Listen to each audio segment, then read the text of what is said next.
ಚಿನ್ನ ಅಂದರೆ ಯಾರಿಗಿಷ್ಟ ಇಲ್ಲ ಹೇಳಿ, ಪ್ರತಿಯೊಬ್ಬರು ಕೂಡ ತುಂಬ ಇಷ್ಟಪಡ್ತಾರೆ. ಅದರಲ್ಲೂ ಕೂಡ ಹೆಂಗಳರಂತೂ ಬಹಳನೇ ತುಂಬಾ ಇಷ್ಟವಾದಂಥ ಚಿನ್ನದ ಆಭರಣ. ಅದರಲ್ಲೂ ಕೂಡ ಬೆಳ್ಳಿಯ ದರನೂ ಕೂಡ ಡಬಲ್ ಆಗ್ತಾ ಇದೆ, ಹೆಚ್ಚಿನ ದರದಲ್ಲಿ ಈಗ ಮಾರಾಟ ಆಗ್ತಾ ಇರೋದು. ಅದೇ ರೀತಿಯಾಗಿ ಬೇಡಿಕೆನೂ ಕೂಡ ಇದೆ ಸಹಜವಾಗಿ. ನಮ್ಮ ವಿಶ್ವದಲ್ಲಿರುವಂಥ ಭೂಭಾಗ ಎಷ್ಟು ಪರ್ಸೆಂಟೇಜು ಅನ್ನೋದು ಪ್ರತಿಯೊಬ್ಬರಿಗೂ ಕೂಡ ಗೊತ್ತಿರುವಂಥ ವಿಚಾರ. ಆದರೆ ನೀರಿನ ಭಾಗ, ಸಮುದ್ರದ ಭಾಗ ಏನಿದೆ ಅದು ಹೆಚ್ಚಿದೆ, 70% ಇದೆ. ಸೊ ಸಮುದ್ರದಲ್ಲಿ ಚಿನ್ನ ಸಿಗುತ್ತಾ? ಚಿನ್ನದ ನಿಕ್ಷೇಪಗಳು ಸಿಗ್ತಾವ? ಸಮುದ್ರದಲ್ಲಿ ಸಿಗುವಂಥ ನಿಕ್ಷೇಪ ಏನಿದೆ, ವಿವಿಧ ಖನಿಜಗಳ ನಿಕ್ಷೇಪ, ಅದರಿಂದ ಚಿನ್ನ ತೆಗಿಬೋದಾ? ಮತ್ತು ಸಮುದ್ರದ ನೀರಿನಲ್ಲಿ ಇರುವ ನೀರಿನ ಕಣವನ್ನು ತೆಗೆದುಕೊಂಡು ಚಿನ್ನವನ್ನು ನಾವು ತಯಾರು ಮಾಡ್ಬೋದಾ? ಈ ರೀತಿಯಾದಂಥ ಬಹಳಷ್ಟು ಕುತೂಹಲಕಾರಿ ಪ್ರಶ್ನೆಗಳಿದ್ದಾವೆ. ಆ ಪ್ರಶ್ನೆಗಳಿಗೆ ಚೀನಾದ ಸಂಶೋಧನೆ ಉತ್ತರವನ್ನು ಕೂಡ ನೀಡ್ತಾ ಇದೆ. ಈ ಮೂಲಕ ಇಡೀ ವಿಶ್ವವೇ ಚೀನಾದ ಸಂಶೋಧನೆ ಮತ್ತು ಚೀನಾ ಸಾಗರದ ಅಡಿಯಲ್ಲಿ ಏನು ಸರ್ವೆ ಮಾಡ್ತಾ ಇದೆ ಅಥವಾ ಕಾರ್ಯವನ್ನು ಮಾಡ್ತಾ ಇದೆ, ಅಧ್ಯಯನ ಮಾಡ್ತಾ ಇದೆ, ಇದರ ಬಗ್ಗೆ ಸಾಕಷ್ಟು ಕುತೂಹಲ ಮೂಡಿದೆ. ಹಾಗಾದರೆ ಕೇವಲ ಚೀನಾ ಮಾತ್ರನ ಈ ರೀತಿಯಾದಂಥ ಸ್ಟಡೀಸನ್ನು ಮಾಡ್ತಾ ಇರೋದು, ಈ ರೀತಿಯಾದಂಥ ನಿಕ್ಷೇಪಗಳನ್ನು ಹುಡುಕುವಂಥ ಕಾರ್ಯ ಮಾಡ್ತಾ ಇರೋದು? ಸಮುದ್ರದ ಆಳದಲ್ಲಿರುವಂಥ ಅಥವಾ ಸಾಗರದಲ್ಲಿರುವಂಥ ನೀರನ್ನು ಬಳಕೆ ಮಾಡಿಕೊಂಡು ಚಿನ್ನದ ಕಣಗಳೇನು ಸಿಗ್ತಾವಲ್ಲ ಅವುಗಳನ್ನು ತೆಗಿಬೋದಾ? ಅವುಗಳನ್ನು ಬಳಕೆ ಮಾಡ್ಬೋದಾ? ಅವುಗಳನ್ನು ಪಿಕ್ ಮಾಡಿಕೊಂಡು ಅದನ್ನು ಸೇಲ್ ಮಾಡ್ಬೋದಾ? ಈ ರೀತಿಯಾದಂಥ ಸಾಕಷ್ಟು ಪ್ರಶ್ನೆಗಳು ಬರ್ತಾ ಇದ್ದಾವೆ. ಕೇವಲ ಚೀನಾ ಮಾತ್ರನ, ವಿಶ್ವದ ಬೇರೆ ಬೇರೆ ದೇಶಗಳು ಏನಾದರೂ ಈ ಬಗ್ಗೆ ಪ್ರಯತ್ನಗಳನ್ನು ಏನಾದರೂ ಪಡ್ತಾ ಇದ್ದಾವ? ಸಾಗರದಲ್ಲಿ ಖನಿಜ ಗಣಿಗಾರಿಕೆಯನ್ನು ಮಾಡಲಿಕ್ಕೆ, ಅಂದರೆ ಚಿನ್ನದ ಗಣಿಗಾರಿಕೆಯನ್ನು ಮಾಡಲಿಕ್ಕೆ ಅವಕಾಶ ಇದೆಯಾ?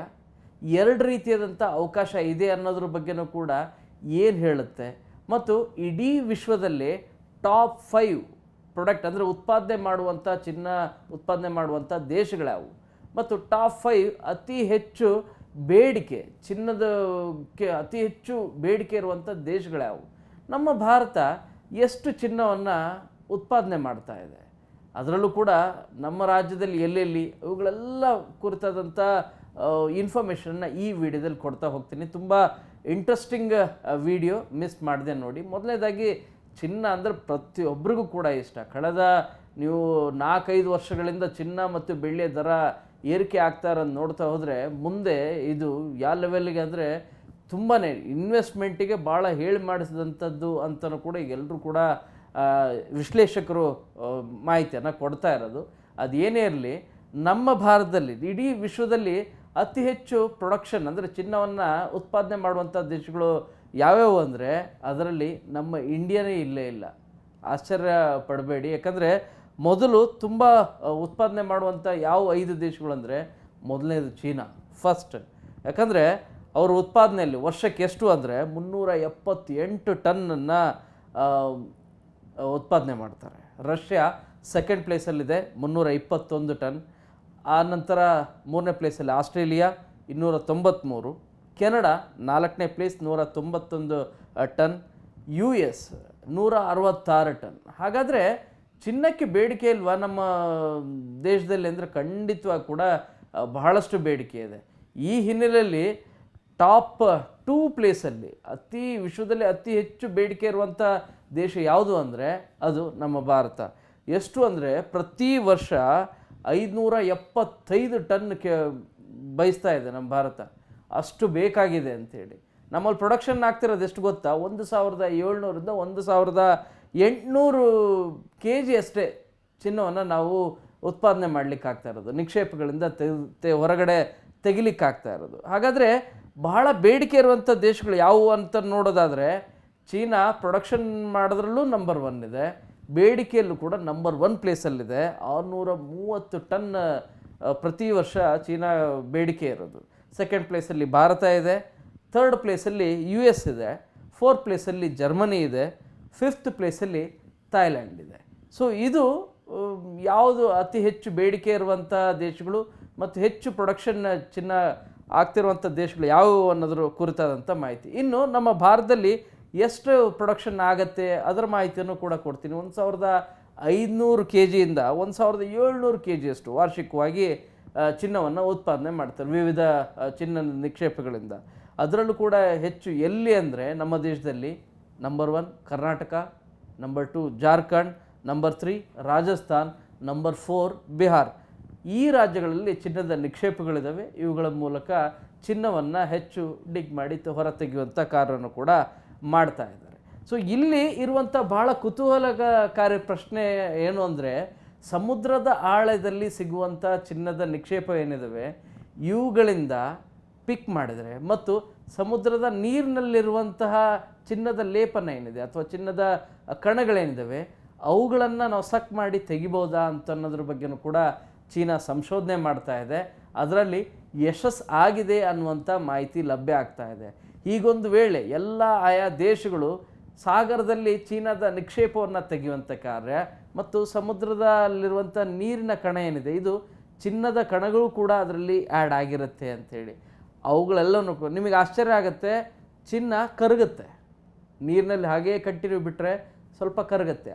ಅದರ ಕರಗುವಂಥ ಪ್ರಮಾಣ ಏನಿದೆಯಲ್ಲ ಅದೆಲ್ಲದನ್ನು ಕೂಡ ಒಂದೇ ಕಡೆಗೆ ನೀವು ಸಕ್ ಮಾಡಿ ನೀವು ಗಣಿಗಾರಿಕೆಯನ್ನು ಮಾಡಿ, ಅಂದರೆ ಸಮುದ್ರದ ಆಳದಲ್ಲಿ ಗಣಿಗಾರಿಕೆಯನ್ನು ಮಾಡಿ ಅಥವಾ ಸಮುದ್ರದಲ್ಲಿ ನೀರೇನಿದೆ ಅದರಲ್ಲೂ ಕೂಡ ನೀವು ಗಣಿಗಾರಿಕೆಯನ್ನು ಮಾಡಿ ಅದನ್ನು ನೀವು ಸಕ್ ಮಾಡಿ ನೀವು ತೆಗೆದು ಅದನ್ನು ಉತ್ಪಾದನೆ ಮಾಡ್ಬೋದು. ಈ ರೀತಿಯ 2 ರೀತಿಯಾಗಿ ಉತ್ಪಾದನೆ ಮಾಡ್ಬೋದು. ಹಾಗೊಂದು ವೇಳೆ ಏನಾದರೂ ಆಗಿದ್ದೇ ಎಲ್ಲ ದೇಶಗಳು ಆ ರೀತಿ ಏನಾದರೂ ಮಾಡಿದ್ದು ಆದರೆ ಹಾಗೆ ಆಗಿದ್ದೇ ಆಯಿತು ಅಂದರೆ ನಿಮಗೆ ಆಶ್ಚರ್ಯ ಆಗುತ್ತೆ. ಪ್ರತಿಯೊಬ್ಬ ವ್ಯಕ್ತಿಗೂ ಕೂಡ 4 ರಿಂದ 5 kgಯಷ್ಟು ಚಿನ್ನ ಸಿಗುತ್ತಂತೆ.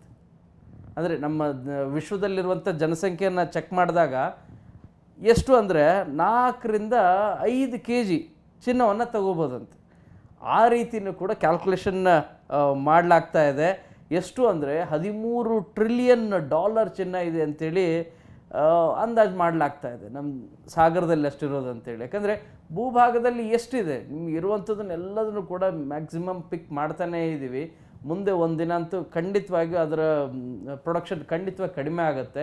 ಈ ಹಿನ್ನೆಲೆಯಲ್ಲಿ ಮುಂದಿನ ಫ್ಯೂಚರನ್ನು ನೋಡಿಕೊಂಡು ಸಮುದ್ರದ ಆಳದಲ್ಲಿ ಏನೇನು ಸಿಗ್ತಾ ಇದೆಯಲ್ಲ ಅದೆಲ್ಲದನ್ನು ಕೂಡ ಚಿನ್ನವನ್ನು ನಾವು ಗಣಿಗಾರಿಕೆ ಮಾಡ್ಬೋದು ಅಂಥೇಳಿ ಚೀನಾ ಮುಂದಾಗ್ತಾ ಇದೆ. ಕೇವಲ ಚೀನಾ ಮಾತ್ರ ಅಲ್ಲ, ಮತ್ತೊಂದು ದೇಶವೂ ಕೂಡ ಅದೇ ರೀತಿಯಾದಂಥ ಪ್ರಯತ್ನವನ್ನು ಪಡ್ತಾ ಇದೆ. ಅದು ಯಾವುದು ಅಂತಂದರೆ ಚೀನಾದ ಜೊತೆಗೆ ಅತಿ ಹೆಚ್ಚು ಚೆಕ್ ಮಾಡಿ ಇದು ಮಾಡ್ತಾ ಇರೋದು. ಆಮೇಲೆ ಈಗ ಆರ್ಕಿಟಿಕ್ ಅಂಥೇಳಿ ಅಲ್ಲಿರುವಂಥ ಸಮುದ್ರ ಏನಿದೆ ಆ ಸಮುದ್ರದಲ್ಲಿ ಈಗಾಗಲೇ ಖನಿಜ ನಿಕ್ಷೇಪವನ್ನು ಮಾಡುವಂಥ ಕಾರ್ಯನೂ ಕೂಡ ಚೀನಾದ ಜೊತೆಗೆ ಮತ್ತೊಂದು ದೇಶನೂ ಕೂಡ ಮಾಡ್ತಾ ಇದೆ. ಅದು ಯಾವ ದೇಶ ಅಂತ ಅನ್ನೋದಾದರೆ ಅದನ್ನು ಕೂಡ ನಿಮ್ಮ ಮಾಹಿತಿ ಕೊಡುವಂಥ ಕೆಲಸವನ್ನು ಕೂಡ ಮಾಡ್ತೇನೆ. ನಿಮಗೆ ಚೀನಾದ ಸಮುದ್ರದಲ್ಲಿ ನಿಕ್ಷೇಪ ಆಗ್ತಿರೋದು ಗೊತ್ತಿದೆ. ಅದರ ಜೊತೆಗೆ ಆರ್ಕಟಿಕ್ ಸಾಗರದಲ್ಲಿ ಸರ್ಕಾರ ಮತ್ತು ಖಾಸಗಿ ಸಹಭಾಗಿತ್ವದಲ್ಲಿ ಕಾರ್ಯವನ್ನು ಮಾಡ್ತಾ ಇದೆ. ಯಾವುದು ಆ ದೇಶ ಅಂತಂದರೆ ನಾರ್ವೆ ದೇಶ ಈ ರೀತಿಯಾದಂಥ ಚಿನ್ನ ಶೋಧನೆ ಕಾರ್ಯವನ್ನು ಮಾಡ್ತಾ ಇದೆ. 2ನೇ ದೇಶ. ಅದರ ಜೊತೆಗೆ ಜಪಾನ್ ಕೂಡ ಈ ಕಾರ್ಯವನ್ನು ಮಾಡ್ತಾ ಇದೆ. ಕೇವಲ ಇಷ್ಟು ಮಾತ್ರ ಅಲ್ಲ, ಭಾರತನೂ ಕೂಡ ಆ ಕಾರ್ಯವನ್ನು ಮಾಡಲಿಕ್ಕೆ ಮುಂದಾಗ್ತಾ ಇದೆ. ಆದರೆ ಸಮುದ್ರದ ನೀರಿನಲ್ಲಿ ಸಿಗುವಂಥ ಚಿನ್ನದ ಕಣ ಏನಿದೆಯಲ್ಲ ಅದನ್ನು ಸಕ್ ಮಾಡುವಂಥ ಕಾರ್ಯವನ್ನು ಮಾಡ್ತಾ ಇಲ್ಲ. ಚಿನ್ನದ ನಿಕ್ಷೇಪಗಳು ಸಾಗರದ ತಳಮಟ್ಟದಲ್ಲಿ ಎಲ್ಲಿದೆಯೋ ಖನಿಜ ಎಲ್ಲೆಲ್ಲಿದೆಯೋ ಅವುಗಳನ್ನು ಸರ್ಚ್ ಮಾಡುವಂಥ ಕಾರ್ಯವನ್ನು ಮಾಡ್ತಾ ಇದೆ. ಈಗಾಗಲೇ ಅದಕ್ಕಾಗಿ 4077 ಕೋಟಿಯನ್ನು ಅಂದಾಜನ್ನು ಕೂಡ ಈಗ ವೆಚ್ಚ ಮಾಡಲಾಗ್ತಾ ಇದೆ. ಅದಕ್ಕೆ ಒಂದು ಹೆಸರನ್ನು ಕೂಡ ಇಟ್ಟಿದ್ದಾರೆ, ಮತ್ಸ್ಯ 6000 ಅಂತೇಳಿ. ಈ ಸಮುದ್ರಯಾನದ ಮೂಲಕ ಭಾರತ ಮೊದಲ ಮಾನವ ಸಹಿತ ಜಲಾಂತರ್ಗಾಮಿ ಯೋಜನೆ ಇದಾಗಿದ್ದು ಏನೇನು ಅಂದರೆ ಮ್ಯಾಂಗ್ನೀಸ್, ನಿಕ್ಕಲ್, ಕೋಬಾಲ್ಟ್, ತಾಮ್ರ ಮತ್ತು ಚಿನ್ನ ಈ ರೀತಿ ಇರುವಂಥ ಜಾಗಗಳನ್ನು ಪತ್ತೆ ಹಚ್ಚೋದು, ಅವುಗಳನ್ನು ಗಣಿಗಾರಿಕೆ ಮಾಡೋದು, ಈ ಕಾರ್ಯಕ್ಕಾಗಿ ಭಾರತನೂ ಕೂಡ ಮುಂದಾಗ್ತಾ ಇದೆ. ಸೊ ಇದು ಭಾಳ ತುಂಬಾ ಇಂಟ್ರೆಸ್ಟಿಂಗ್ ಆದಂಥ ವಿಚಾರ. ಹೇಗೆ ಮಾಡ್ತಾರೆ ಅನ್ನೋದ್ರ ಬಗ್ಗೆನೂ ಕೂಡ ಹೇಳಿದೆ. ಬಟ್ ಅದನ್ನು ಇನ್ನೂ ಕೂಡ ವಾಸ್ತವವಾಗಿ ವಿಜ್ಞಾನಿಗಳು ಹೇಳೋದೇನೆಂದರೆ ಸಮುದ್ರದ ತಳದಲ್ಲಿ ಚಿನ್ನದ ನಿಕ್ಷೇಪ ಏನಿದೆಯಲ್ಲ ಅದನ್ನು ನೀವು ಗಣಿಗಾರಿಕೆ ಮಾಡೋದು ತೊಂದರೆ ಏನಿಲ್ಲ. ಆದರೆ ನಿಮಗೆ ನೀರಲ್ಲಿರುವಂಥ ಉಪ್ಪಿನೀರಿನಲ್ಲಿರುವಂಥ ಕಣ ಏನಿದೆ ಚಿನ್ನದ ಕಣವನ್ನು ತೆಗೆಯೋದು ಅಷ್ಟು ಸುಲಭದ ಮಾತಲ್ಲ. ಮತ್ತು ಕಾಸ್ಟು ಕೂಡ ತುಂಬಾ ಜಾಸ್ತಿ ಆಗುತ್ತೆ ಅಂತ. ಚಿನ್ನದಕ್ಕಿರುವಂಥ ದರ ಏನಿದೆಯಲ್ಲ ಅದರ ಸರಿಸಮಾನ ಆಗುವಷ್ಟು ಅಂದರೆ ಅಷ್ಟು ಗಣಿಗಾರಿಕೆ ಮಾಡಲಿಕ್ಕೆ ಖರ್ಚಾಗತ್ತೆ ಅಂಥೇಳಿ. ಇದು ಸದ್ಯಕ್ಕೆ ನಿಜವಾಗ್ಲೂ ಕೂಡ ಕಾಸ್ಟ್ಲಿ ಪ್ರಾಜೆಕ್ಟ್. ಆದರೆ ಮುಂದೆ ಈ ಪ್ರಾಜೆಕ್ಟ್ ಅನಿವಾರ್ಯ ಆಗುವಂಥ ಚಾನ್ಸಸ್ ಕೂಡ ಹೆಚ್ಚಿದೆ. ಈ ಹಿನ್ನೆಲೆಯಲ್ಲಿ ಚೀನಾನು ಕೂಡ ಮ್ಯಾಕ್ಸಿಮಮ್ ಆ ಪ್ರಯತ್ನಗಳನ್ನು ಮಾಡ್ತಾ ಇದೆ. ಸೊ ಈ ಹಿನ್ನೆಲೆಯಲ್ಲಿ ಭಾಳ ಇಂಟ್ರೆಸ್ಟಿಂಗ್ ಇರೋದೇನೆಂದರೆ, ಕೇವಲ ನಾವು ಭೂಭಾಗದಲ್ಲಿ ಮಾತ್ರ ನೋಡ್ತಾ ಇದ್ವಿ, ಸಮುದ್ರ ಆಳದಲ್ಲಿ ಯಾವುದೋ ಹಡಗು ಬಿದ್ದಿರುತ್ತೆ, ಅಲ್ಲಿ ಹಡಗಲ್ಲಿದ್ದಂಥ ಖನಿಜ ನಿಕ್ಷೇಪಗಳು, ಅಂದರೆ ನಿಮಗೆ ನಿಕ್ಷೇಪಗಳು ಅನ್ನೋದಕ್ಕಿಂತ ಚಿನ್ನ, ವಜ್ರ, ವೈಡೂರ್ಯ ಬಿಟ್ಟಿರುವಂಥವು ಏನು ಉಳಿದಿರುವಂಥವು ಏನಿದ್ದಾವೆ ಅವುಗಳನ್ನು ಪಿಕ್ ಮಾಡೋದು. ನಿಮಗೆ ಟೈಟಾನಿಕ್ ಸಿನಿಮಾದಲ್ಲಿ ನೋಡ್ತಾ ಹೋದಾಗ ಅದರಲ್ಲಿ ಇದ್ದಂಥ ವಜ್ರ ವೈಡೂರ್ಯ ಏನಿತ್ತು ಅದನ್ನು ಹೊರಗಡೆ ತೆಗೆದ್ರ ಬಗ್ಗೆನೂ ಕೂಡ ಸಾಕಷ್ಟು ಆ ವಿಡಿಯೋ ಭಾಳಷ್ಟು ಏನು ವೈರಲ್ ಕೂಡ ಆಗಿತ್ತು. ಆ ಸಿನಿಮಾನು ಕೂಡ ಅತಿ ಹೆಚ್ಚು ಯಶಸ್ಸು ಕೂಡ ಗಳಿಸಿತ್ತು, ಅದು ಬೇರೆ ವಿಚಾರ. ಆದರೆ ಸಮುದ್ರದ ಆಳದಲ್ಲಿ ಏನಿದೆ ಅನ್ನುವಂಥ ಪ್ರಶ್ನೆ ಇದೆಯಲ್ಲ, ಇದು ಸಹಜವಾಗಿ ಮನುಷ್ಯನನ್ನು ಕುತೂಹಲ ಮೂಡಿಸುತ್ತೆ.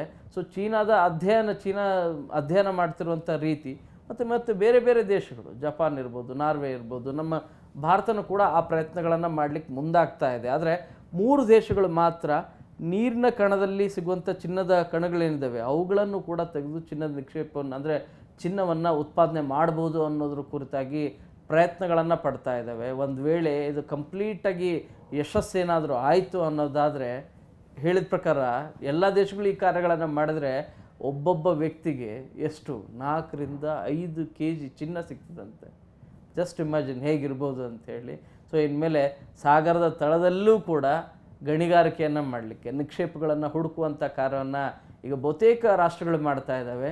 ನೀರಿನ ಕಣದಲ್ಲೂ ಕೂಡ ಇರ್ತದೆ ಅನ್ನುವಂಥದ್ದೇ ನಿಜವಾಗ್ಲೂ ಕೂಡ ಕೇಳೋಕ್ಕೆ ಕುತೂಹಲ ಮೂಡಿಸುತ್ತೆ. ಮುಂದೆ ಹೇಗೆ ಅಧ್ಯಯನ ನಡೆಸುತ್ತೋ ಬೇರೆ ಬೇರೆ ದೇಶಗಳು, ಆ ಮೂಲಕ ನಿಜವಾಗ್ಲೂ ಕೂಡ ಇದನ್ನು ಇಲ್ಲ ಖಂಡಿತವಾಗಿ ಕೂಡ ನಾವು ಮಾಡ್ಬೋದು, ಕಡಿಮೆ ವೆಚ್ಚದಲ್ಲಿ ಮಾಡ್ಬೋದು ಅಂತೇನಾದರೂ ಅದು ಯಶಸ್ಸಾಯಿತು ಅಂದರೆ ಎಲ್ಲ ದೇಶಗಳು ಇದನ್ನು ಫಾಲೋ ಮಾಡುವಂಥ ಸಾಧ್ಯತೆಗಳೇ ಹೆಚ್ಚಿರುತ್ತೆ. ಭೂಭಾಗದಲ್ಲಿ ಗಣಿಗಾರಿಕೆ ಮಾಡೋದು ಎಷ್ಟು ಕಷ್ಟ ಅನ್ನೋದು, KGF ಇರ್ಬೋದು, ಹಟ್ಟಿ ಗೋಲ್ಡ್ ಮೈನಿಂಗ್ ಹಟ್ಟಿ ಇರ್ಬೋದು, ಅವುಗಳಲ್ಲಿ ಎಷ್ಟು ಆಳದಲ್ಲಿ ಹೋಗಿ ಗಣಿಗಾರಿಕೆಯನ್ನು ಮಾಡಿದ್ದಾರೆ, ಅದರಿಂದ ಎಷ್ಟು ಜನರಿಗೆಲ್ಲ ತೊಂದರೆಗಳಾಗಿದ್ದಾವೆ. ಒಂದು ಗಣಿಗಾರಿಕೆ ಮಾಡಬೇಕು, 1 kg ಚಿನ್ನವನ್ನು ತೆಗಿಬೇಕಂದ್ರೆ ಎಷ್ಟೆಲ್ಲ ಡಿಗ್ ಮಾಡಬೇಕು ಅನ್ನೋದು ಆ ಕಾರ್ಮಿಕರಿಗೆ ಗೊತ್ತಿರುತ್ತೆ, ಅಲ್ಲಿರೋ ಕೆಲಸ ಮಾಡ್ತಿರೋಂಥ ಕೆಲಸಗಾರರಿಗೆ ಗೊತ್ತಿರುತ್ತೆ.